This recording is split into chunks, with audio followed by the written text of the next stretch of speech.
राधे राधे, जय श्री कृष्णा। कैसे हैं आप सब? आई होप कि आप सब अच्छे होंगे, खूब मन लगाकर पढ़ाई कर रहे होंगे। तो आज अपने फर्स्ट ग्रेड के टॉपिक के हिसाब से चलते हुए ग्रामर का टॉपिक करेंगे श्लेष अलंकार। एक अलंकार अपना यमक पहले हो चुका है, अब अपने करेंगे श्लेष अलंकार, जिसका शाब्दिक अर्थ क्या होता है? चिपका या सटा हुआ। इसकी परिभाषा क्या होती है? एक शब्द के अनेक अर्थ हों तो वहाँ कौन सा अलंकार होता है? श्लेष अलंकार होता है। जैसे प्रगट एनेकन अर्थ जह एक शब्द से होए, तहीं कहत श्लेष कवि दे विधि होए सोए। तो ये मैंने आपको शॉर्ट तरीके से परिभाषा बताई है। अगर ये आपको याद हो जाएगा तो आपको श्लेष अलंकार आ जाएगा। रहीमन पानी राखिए बिन पानी सब सून, पानी गई न उबरे मोती मानस ओ चून। तो अब इसमें से अपने को देखना है कि कौन सा अलंकार है। तो अलंकार कौन सा है? रहीमन पानी राखिए बिन पानी सब सून, पानी गई न उबरे मोती मानस चून। तो श्लेष अलंकार है। कैसे? कि पानी शब्द का एक शब्द एक से अधिक बार आए और उसका अर्थ अलग अलग हो। पानी का अर्थ क्या हो गया है? मोती मानस चून। पानी का अर्थ है मोती के संदर्भ में क्या हो गया है? चमक से हो गया है कि पानी के बिना मोती की कोई चमक नहीं होती है। रहीमन पानी राखी बिन पानी सब सून। पानी का अर्थ मानस के संबंध में, मनुष्य के संबंध में इज्जत से होता है। और पानी का संबंध चूने के अर्थ में चूना पत्थर या आटा। तो ये आपको श्लेष अलंकार आ गया समझ में। एक शब्द से अनेक अर्थ होंगे, एक शब्द से अनेक अर्थ प्रकट होंगे। जैसे पानी से तीन, मोती मानस चून, तीनों शब्दों में इसका अर्थ है अलग अलग हो। किसी के संदर्भ में तो इज्जत हो गया है, मनुष्य के संदर्भ में मोती के संदर्भ में चमक हो गया है, चुन्नी के संदर्भ में आटा या चूना पत्थर हो गया है। आगे देखते हैं। चरण धरत चिंता करत, भावत नींद न सोर, सुबरण को ढूंढत फिरे कवि कामी अरुण चोर, अरु चोर। तो इसके अंदर कौन सा अलंकार है? कैसे पता करेंगे? इसके अंदर अलंकार है श्लेष। चरण धरत चिंता करत, भावत नींद न सोर। ये किन किन को निभाती? कवि को, कामी को और चोर को। कैसे नहीं? कवि जब अपने पद की रचना करते हैं तो उसे तलाश होती है सुंदर वर्ण या सुंदर अक्षर की। कवि को अपनी रचना के लिए सुंदर अक्षर की तलाश होती है, तो उसको नींद और शोर नहीं अच्छा लगता। कामी, कामी पुरुष होता है, उसको क्या है? चरण धरत चिंता करत, भावत नींद न शोर। उसको सुंदर स्त्री की हर वक्त कामना या चिंता रहती है। अरुण चोर, चोर को क्या है? सुंदर सुवर्ण का चोर के अर्थ में हो जाएगा स्वर्ण, क्योंकि चोर को हमेशा सुवर्ण सोने के आभूषण या स्वर्ण की प्राप्ति के लिए हर वक्त उसे नींद और शोर, खाना पीना कुछ भी अच्छा नहीं लगता है। तो सुवर्ण का अर्थ इसमें तीनों बार अलग अलग हुआ है। सुंदर अक्षर कवि के अर्थ में तो सुंदर अक्षर से हुआ है, कामी के अर्थ में सुंदर नारी से हुआ है, और चोर के अर्थ में स्वर्ण पात्र से या स्वर्ण वस्तु से हुआ है। तो अब अपने देख लेते हैं श्लेष अलंकार। तो आपको समझ में आ गया, एक शब्द के अनेक अर्थ होंगे, वहाँ श्लेष अलंकार होगा।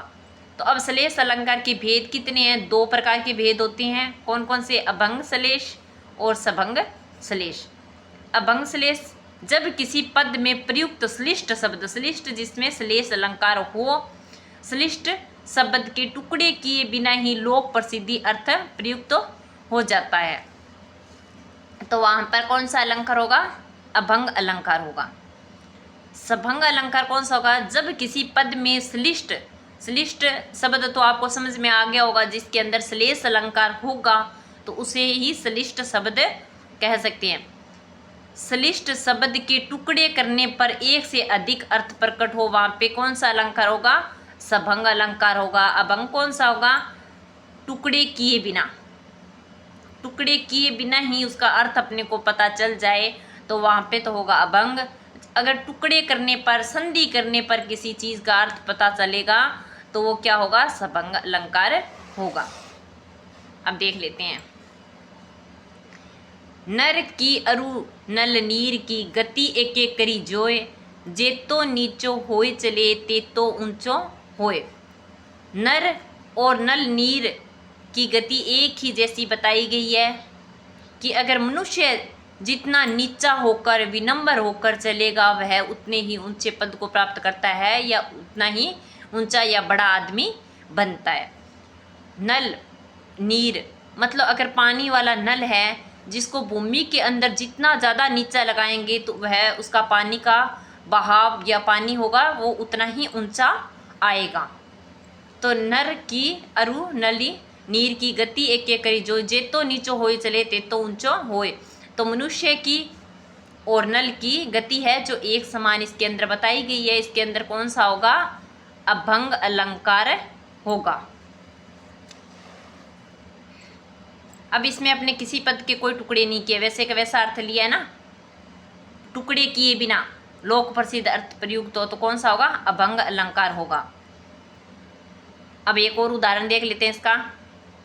जहाँ गांठ तहाँ रस नहीं, यह जानत सब कोई, मंगेतर की गांठ में गांठ गांठ रस होए। यहाँ गांठ शब्द है उसका अर्थ ईंख गन्ने से अगर लगाएं, जहाँ गांठ तहाँ रस नहीं।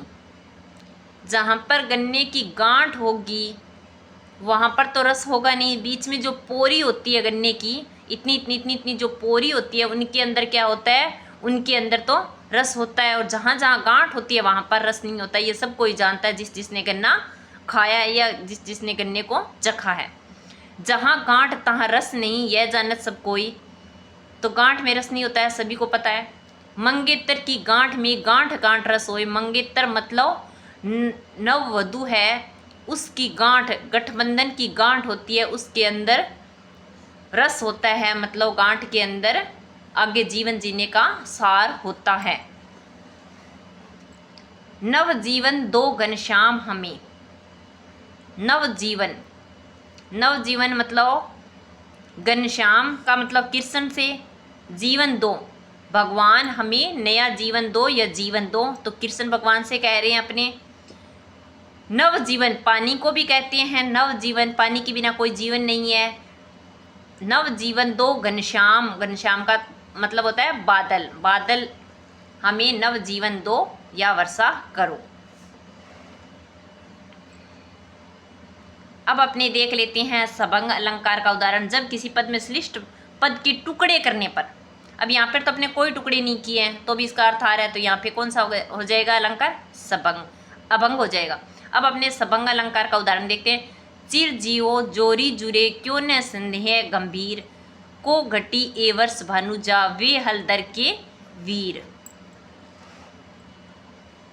चिर जियो जोरी जुरे क्यों न स्नेह गंभीर, को घटी ए वर्ष भानुजा। अब वर्ष भानुजा में देख लेते हैं कौन सा अलंकार है, हलदर में देख लेते हैं कौन सा अलंकार है। यहाँ पे सभंग श्लिष्ट अलंकार है। वर्ष भानुजा, वर्ष भानु प्लस जा संधि की है तो क्या हो जाएगा, वर्ष भानु की पुत्री राधा। वर्ष प्लस भानु प्लस जा, वर्ष सूर्य, वर्ष राशि के सूर्य की पुत्री। जब सूर्य वर्ष राशि में होता है उसकी पुत्री से इसका अर्थ लिया गया है।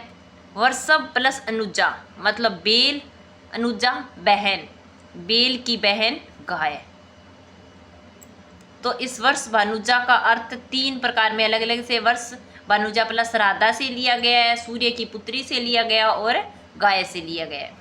हलदर के वीर, हलदर के वीर का अर्थ क्या है, बलराम का भाई कृष्ण। हलदर किसको कहते हैं, बलराम को कहते हैं। हलदर के वीर, हलदर बलराम है और उसके वीर कौन है, कृष्ण भगवान हैं। हलदर बेल को भी बोलते हैं। और शेषनाग के अवतार कौन है, कौन है शेषनाग के अवतार, शेषनाग के अवतार का भाई, ये भी कृष्ण भगवान हो जाएगा। तो ये आपको श्लेष अलंकार समझ में आ गया होगा। अगर कहीं कोई दिक्कत हो तो आप कमेंट करके पूछ सकते हो। और अगर आपको हमारा वीडियो अच्छा लगे तो लाइक कीजिएगा, शेयर कीजिएगा, सब्सक्राइब कीजिएगा। धन्यवाद। आगे नेक्स्ट अलंकार में इसी तरह बने रहिए।